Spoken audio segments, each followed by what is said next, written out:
Hadirin para bapak, saudara-saudara yang berbahagia dan dimuliakan Allah Subhanahu wa taala. Malam ini alhamdulillah dengan izin Allah kita bisa berkumpul. Salawat dan salam senantiasa tercurahkan pada baginda Rasul sallallahu alaihi wa alihi wa sahbihi wasallam. Ini malam yang ke-8. Malam yang ke-8 kita mendoakan almarhumah Ananda Raisa. Mudah-mudahan apa yang kita baca dari awal sampai akhir pahalanya Allah sampaikan pada beliau, dan begitu juga pada almarhum almarhumah yang tertera di kertas tersebut. Dan mudah-mudahan juga Allah wafatkan kita dalam keadaan husnul khatimah. Amin ya rabbal alamin. Hadirin rahimakumullah, kalau kita hadir acara seperti ini ada dua kemanfaatan, baik buat yang meninggal maupun buat kita yang masih hidup. Kalau buat yang meninggal dunia, seyakin-yakinnya apa yang kita baca, kita panjatkan doa kepada Allah, insya Allah pahalanya nyampai kepada almarhumah. Ini percaya apa kagak ini? Percaya. Yang kedua, manfaatnya nih buat yang hidup apa? Untuk zikrul maut, ingat kepada kematian. Karena Nabi sallallahu alaihi wa alihi wa sahbihi wasallam sabdakan, aktsiru dzikra hadimil ladzat. Perbanyaklah oleh kalian dzikra hadimil ladzat, yaitu mengingat hadimil ladzat ya'nil maut, yaitu mengingat kepada kematian.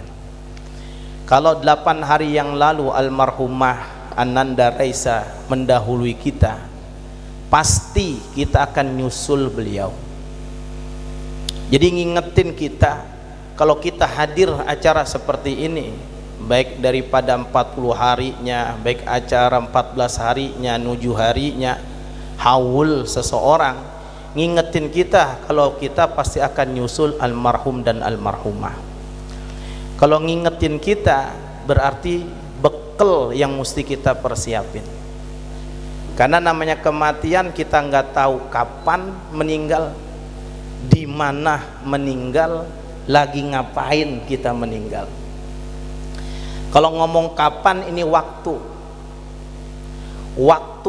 Jadi mohon maaf, bukan yang tua duluan, ini bukan suatu kepastian. Ini suatu pelajaran buat kita. Yang muda bisa duluan ketimbang yang lebih tua. Ini masalah kapan tuh waktu. Masalah di mana tempat. Kita yang lahir di Kreo belum tentu meninggal di sini juga. Ini tempat nih. Makanya ada hadis Rasulullah sallallahu alaihi wa alihi wasallam, "Idza aradallahu qabdu 'abdin bi ardin ja'alallahu lahu fiha hajatan." Nabi sabdakan, "Idza aradallahu qabdu 'abdin bi ardin." Apabila Allah berkehendak atau berkeinginan mencabut ruh seseorang di suatu bumi, di suatu tempat, ja'alallahu lahu fiha hajatan. Allah jadikan hajat bagi orang tersebut di tempat itu. Artinya apa? Ada aja keperluan di tempat itu. Emang meninggalnya di tempat itu. Kadang nggak sangkan-sangkan ke situ. Contoh begini Pak, ada orang tua, dia ajak mulu sama anaknya nginep, misalnya ke puncak. Mbak, yuk kita ke puncak, nginep di mana kayak gitu. Ini orang tua nggak pernah mau, udah lu aja deh, kata babanya. Ditawarin kagak pernah mau, udah lu aja. Ini nggak sangkan-sangkan, akhirnya babanya mau. Ini bapak, kalau anak kita alhamdulillah emang rizkinya ada, ngajakin jalan-jalan, apalagi ngasih duit habis gajian, ambil aja, jangan pakai nolak. Apalagi pakai bahasa, emang lu ada. Anak sekarang mah orang bisa dipura-purain. Emang lu ada, diambil lagi sama dia, diambil lagi. Kata anaknya, bagus dah Mbak. Jadi nggak sangkan-sangkan di babanya akhirnya mau. Ya udah, gue pengen dah diajak tuh sama anaknya, dia nginep datu di villa atau di hotel. Kata babanya, dua, gue pengen sholat dulu. Katanya ada At-Taun di mana sih? Dia sholat di masjid At-Taun. Habis sholat meninggal. Itu bahasanya nggak sangkan-sangkan, dia pengen ke sono, ditawarin kagak pernah mau, akhirnya dia ke sono. Meninggalnya emang di situ. Meskipun lahirnya bukan daerah sono. Itulah yang Nabi sabdakan, idza aradallahu qabda 'abdin bi ardin ja'alallahu lahu fiha hajatan. Akhirnya meninggalnya di At-Ta'awun. Ini kalau habis ngomong ini bukan berarti ogah ke puncak termati lagi sono, bukan begitu ya. Ini kayaknya memang orang punya duit kali ya. Nah, itu tempat. Waktu kita kagak tahu kapan, tempat kita kagak tahu, kondisi kita kagak tahu. Ini kondisi keadaan meninggal. Cuma kita pengen, ya Allah meninggal mudah-mudahan husnul khatimah. Yang kagak susah sakaratul mautnya. Allahumma hawwin alaina fi sakaratil maut. Ini kondisi keadaan. Ada keterangan hadirin rahimakumullah, matal insan ala ma'ash alaih. Orang tuh meninggal biasanya tergantung kebiasaan. Makanya viral kan, beberapa bulan atau tahun yang lalu seorang ustadzah meninggal lagi mimpin yasin. Emang biasanya mimpin yasin. Jadi orang meninggal tergantung kebiasaan. Ini pada umumnya, meskipun bukan suatu kepastian, tapi umumnya seperti itu. Ada orang meninggal dalam keadaan sujud, emang biasanya dia mah rajin sholat. Kalau disebut rajin sholat, bukan fardu doang, termasuk yang sunnah. Makanya kalau kita doa, ya Allah wafatkan hamba dalam keadaan sujud, sebenarnya malaikat lagi nungguin kapan sujudnya. Ini mah kagak sholat, gimana mau lagi dicabut dalam keadaan sujud. Jadi ketika ya Allah wafatkan hamba dalam keadaan sujud, itu malaikat nungguin kita kapan ini sujud hamba. Ya Allah wafatkan hamba dalam keadaan nuntut ilmu, malaikat nungguin kapan kita ngajinya. Jadi kalau kondisi kebiasaan kita, ada ustadzah tuh meninggal viral, baca yasin meninggal, emang kebiasaannya baca yasin.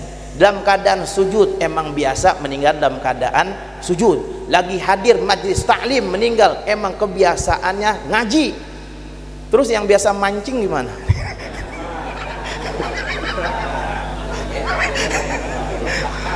Nah, mudah-mudahan Allah wafatkan kita husnul khatimah. Jadi ketika hadir acara begini, ngingetin kita kapan kita akan meninggal. Inilah bekal yang kita persiapkan. Kalau begitu hadirin rahimakumullah, gunakan waktu dengan sebaik-baiknya. Allah sampai bersumpah ya, qasam, yang menunjukkan waktu semuanya. Wal asr wal lail wan nahar wal fajr was subh. Ini menggunakan yang menunjukkan zaman, waktu. Wal fajr demi waktu fajar, was subh demi waktu subuh, wal asr demi masa. Ketika Allah bersumpah berarti sangat penting di sini, karena waktu nggak bisa terulang lagi. Seminggu yang lalu kagak bisa balik lagi. Jangan kata seminggu, sehari yang sudah lewat kagak ngulang lagi. Jangankan sehari, 1 menit yang sudah berlalu beda lagi. Inilah zaman namanya masa. Ada masa lampau, ada masa sekarang akan datang. Madhi, hal, sekarang, istiqbal, masa akan datang. Yang lewat berlalu kagak bisa terulang lagi. Makanya kalau waktu kagak digunain dengan sebaik-baiknya, itu waktu giles kita. Ini waktu kalau kita nggak gunain buat taat, ini waktu bisa diambil oleh kemaksiatan yang bisa kita kerjakan. Naudzubillah min dzalik. Mungkin Bapak tadi pada isya yasin, tahlil, doa. Ini waktu dicatat nih untuk kebaikan-kebaikan. Jadi pahalanya sampai buat almarhumah, kita juga dapat pahala dari Allah Subhanahu wa taala. Jadi gunakan waktu dengan sebaik-baiknya.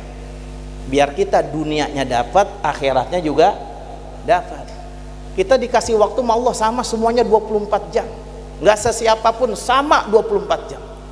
Tapi di 24 jam ini ada orang yang bisa dunianya dapat, akhiratnya dapat. Ada orang cuma dunia yang dia kejar, akhiratnya luput kagak dapat. Nah, Makanya Rasulullah sallallahu alaihi wasallam sabdakan, ni'matani maghbunun fihima katsirum minan nas as-sihhatu wal faragh. Dua nikmat yang sering manusia lalai. As-sihhatu, nikmat sehat, wal faragh, nikmat waktu luang. Ini lagi sehat, kagak ngeh kita, kagak ingat. Ada pengajian udah cuek aja. Kagak nengok taklim, kagak nengok masjid, kagak nengok musolah, lagi gagah. Tapi wal'iyadzubillah, pas udah baru berasa, kaki kagak bisa digerakin, tangan kagak bisa diangkat, diem baik di kursi, duduk aja, ngeliat itu teman-temannya, tetangganya berbondong-bondong ke masjid, ngeliat itu teman-temannya, tetangganya ke majlis taklim, baru hatinya tergerak, ya Allah, hamba pengen kayak mereka, ya Allah, sehatkan hamba ya Allah. Dulu lagi sehat kemana? Sihah, waktu sehat. Wal faragh, waktu luang, kita atur ini waktu kita. Makanya dalam kitab Bidayatul Hidayah Hujjatul Islam, Imam Ghazali ngatur waktu sedetail luar biasa. Dari pagi sampai itu seterusnya, kita tidur, bangun, sampai tidur lagi. Masya Allah, tabarakallah. Jadi waktu yang sudah lewat kagak bakalan bisa terulang lagi. Jadi waktunya sholat ya kita sholat, waktunya sama keluarga ya kita sama keluarga, waktunya sama istri ya kita sama istri. Jangan sampai istri kagak disiapin waktu. Ternyata begini Pak ya, kalau saya perhatikan, orang laki biar capek-capeknya dia kerja, secapek-capeknya dia kerja, tapi dia di luar. Mohon maaf, ngojek capek, tapi dia keluar tuh muter aja, ada aja yang dia pandang. Bukan begitu situasi, dia pandang ada aja yang dia pandang. Tapi orang perempuan di rumah, bener-bener di rumah, dia ngeliat mikirin lagi, urusin keluarga, anak, kasur, rumah, ini dia urusin. Jadi rada puyengnya masih tinggian dia, meskipun kita capek kerja di luar. Ada waktu buat istri. Jadi nggak apa tuh istri kita ajak, orang perempuan mah biar diajak beli gorengan udah girang Pak sebenarnya. Muter baik ke Puribaya tak beli gorengan, girang. Apalagi kalau dia dibeliin emas, Masya Allah, dia yang girang, kita yang nyungsep. Ada waktu buat istri juga, ada waktu buat anak juga, ada waktu yang punya cucu buat cucu juga, ada waktu juga bersosial, bermasyarakat. Di antaranya apa? Itu majlis taklim, di antaranya jamaah, itu ada waktu juga bersama tuh. Karena ada orang begini, ada orang dia hajatan misalnya, ini lakinya nggak bergaul sama sekali, kagak pernah keluar, tapi bininya keluar bergaul sama ibu-ibu apa. Ntar kalau dia sewaktu-waktu dia sedekahan di hajatan, orang datang mandang siapanya tuh, mandang bininya. Sekarang dibalik nih, bininya nggak pernah keluar, nggak gaul sama ibu-ibu, ke majlis taklim enggak, tapi suaminya gaul, dia ke majlis taklim, jamaah, ketemu orang dah gitu. Sewaktu-waktu dia hajatan, orang datang mandang siapa? Lakinya. Sekarang lakinya kagak, bininya kagak, tapi anaknya aktif di majlis taklim, anaknya rajin ke masjid sampai nginep.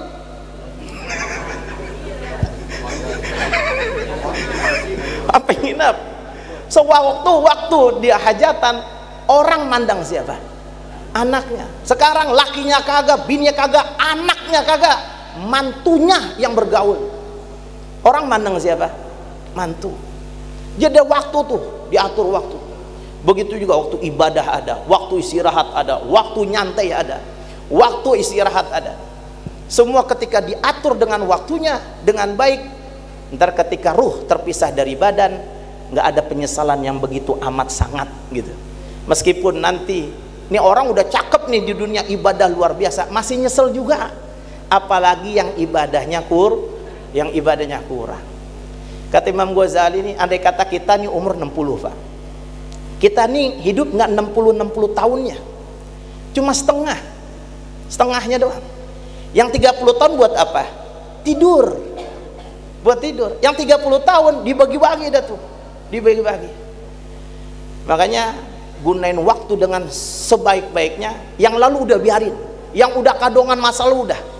Cuma ada dua kemungkinan, ada kala masa lalu kita, mohon maaf bahasanya, banyak dosa, maka istighfar. Ada kala masalah alhamdulillah, emang sholat rajin, ibadah rajin, alhamdulillah. Yang lalu udah kagak bisa diutak-atik. Ada kalanya istighfar, ada kalanya alhamdulillah. Kalau itu pun dengan ibadah pada Allah Subhanahu wa taala. Ini yang akan datang aja.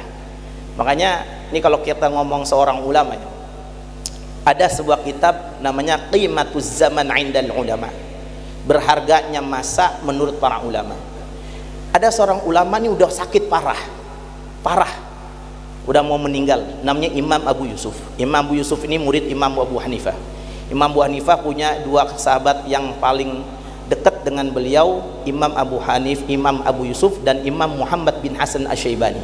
Nah, kalau Imam Muhammad bin Hasan Asy-Syaibani termasuk daripada guru Imam Syafi'i ketika di Baghdad. Imam Abu Yusuf ketika dalam keadaan mau meninggal, datang muridnya namanya Syekh Ibrahim bin Jarrah. Ini ketika kondisi yang udah nggak memungkinkan lah, tapi karena nggak mau gunain waktu sia-sia, masih nanya sama muridnya, ya Ibrahim, namanya Ibrahim bin Jarrah, apa pendapat ente tentang orang yang lontar jamarah bagusan masyian, jalan kaki, rakiban, atau naik kendaraan? Ini ngomong tempo dulu. Kalau sekarang mah kita ngelontar jamroh, akobah, ula, wusta, akobah. Yang akobah 10 Dzulhijjah, ula, wusta itu hari tasyrik. Yang ngambil ngafar awal 11, 12, nafar tani 11, 12, 13. Itu nggak ada yang naik kendaraan, nggak ada, jalan semua. Kita ngelontar, ini yang haji. Dulu kan bisa naik onta, naik keledai gitu. Ini mau meninggal masih ngaji. Guru nanya sama muridnya dalam rangka ta'lim, pendidikan. Udah mau meninggal, Imam Abu Yusuf mengatakan, ya Ibrahim bin Jarrah, apa pendapatmu di suatu masalah? Kata muridnya, Syekh Ibrahim bin Jarrah, guru kan kondisinya udah begini, udah jangan bahas begitulah, gitu maksudnya. Ini murid orang tega sama gurunya. Apa kata gurunya? Udah nggak apa-apa, insya Allah selamat. Kata muridnya, afdolan jalan kaki, akhtokta, engkau salah. Ya udah kalau gitu guru, berarti afdolan ngelempar jamroh itu berarti naik kendaraan, naik hewan maksudnya. Akhtota, engkau salah juga. Ya muridnya kan, ini jawab jalan kaki ya salah, naik hewan juga salah, nih yang benar gimana? Apa kata gurunya? Itu afdolnya kalau di tempat yang nggak doa, yang nggak ada doa kayak jamroh akobah, engkau dengan daripada rokiban, naik kendaraan. Kalau misalnya ada doa di situ, afdolnya jalan kaki. Murid udah selesai, izin pulang. Belum sampai depan, belum sampai pintu, gurunya dengar suara begitu. Ternyata gurunya meninggal. Jadi mau meninggal masih ngaji dulu. Lah ini kan puyang dikit libur. Ini mau meninggal masih ngaji dulu. Apa maksudnya? Nggak mau gunain, nggak mau waktu itu sia-sia, kagak mau waktu terlewat kagak mau. Inilah para ulama dalam menjaga waktu itu luar biasa. Sekarang kita nyontoh siapa lagi sih kalau bukan ulama ya. Jadi kita atur waktu kita, ingat kembali buat kita masing-masing. Yang kemanfaat buat kita, kurang juga buat kita, tergantung kita. Nanti masing-masing menghadap Allah Subhanahu wa taala. Masalahnya setelah ini kita dimintai pertanggungjawaban. Di alam barzah kita minta pertanggungjawaban. Jadi belum selesai nih, orang muslim nggak ada istirahatnya. Kali ada orang ngomong gini, gua hidup begini amat ya, mendingan gua mati. Dia kagak tahu aja tuh, meninggal parah lagi tuh ditanya marabbuka waman nabiuka waman imamuka waman qiblatuka. Dia kata lagi hidup di dunia, gue pengen mati aja deh, mati tenang kali ya. Lebih parah lagi, ntar udah begitu mendingan gua hidup kali ya. Makanya kita disunahkan talqin.